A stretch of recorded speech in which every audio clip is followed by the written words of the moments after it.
22 বছর ধরে চার দেওয়ালে বন্দী মুসলিম নারী বিজ্ঞানী ডক্টর আফিয়া সিদ্দিকী। যুক্তরাষ্ট্রের কারাগারে আটক থাকা পাকিস্তানি এই স্নায়ুবিজ্ঞানীর মুক্তির জন্য নতুন করে আলোচনার সূত্রপাত হয়েছে। পাকিস্তানের পক্ষ থেকে তার মুক্তির জন্য আন্তর্জাতিক স্তরে তৎপরতা জোরদার করা হয়েছে।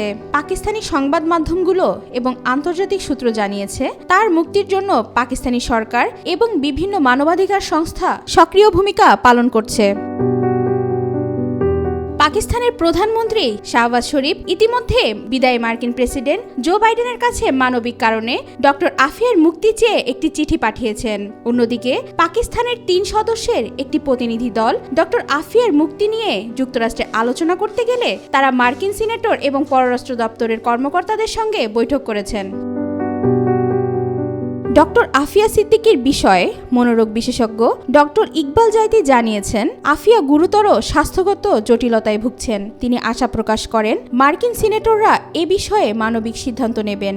আর যদি কোনো পদক্ষেপ ঘোষণা না আসে, তাহলে পাকিস্তান সরকার নতুন মার্কিন প্রেসিডেন্ট ডোনাল্ড ট্রাম্পের সঙ্গেও বিষয়টি নিয়ে আলোচনা করবেন।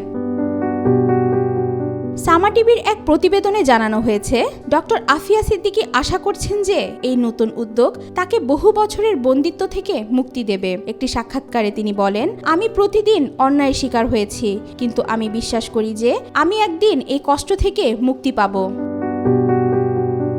ডক্টর আফিয়া সিদ্দিকী, যাকে অনেকেই লেডি আল কায়দা নামে উল্লেখ করেন, তিনি 2008 সাল থেকে যুক্তরাষ্ট্রের কারাগারে বন্দী রয়েছেন। তার বিরুদ্ধে আল কায়দার সঙ্গে সংযোগ এবং উগ্রবাদে জড়িত থাকার অভিযোগ আনা হয়েছিল।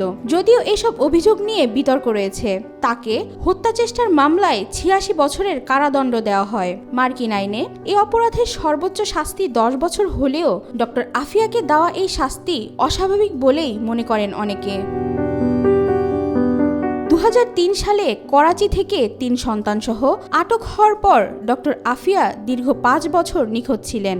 2008 সালে জানা যায় তিনি আফগানিস্তানে বন্দী ছিলেন। এরপর তাকে যুক্তরাষ্ট্রে স্থানান্তর করা হয়। তার 2 সন্তান আহমেদ ও মরিয়ম পরবর্তীতে মুক্তি পেলেও তার 3য় সন্তান সুলাইমান এখনও নিখোঁজ।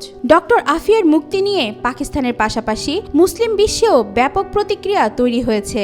অনেকেই মনে করেন, তার মুক্তি যুক্তরাষ্ট্রের প্রতি মুসলিম বিশ্বের দৃষ্টিভঙ্গি ইতিবাচক করতে গুরুত্বপূর্ণ ভূমিকা পালন করবে। ওয়াহিদা পারভিন, ঈশিতা, আজকাল।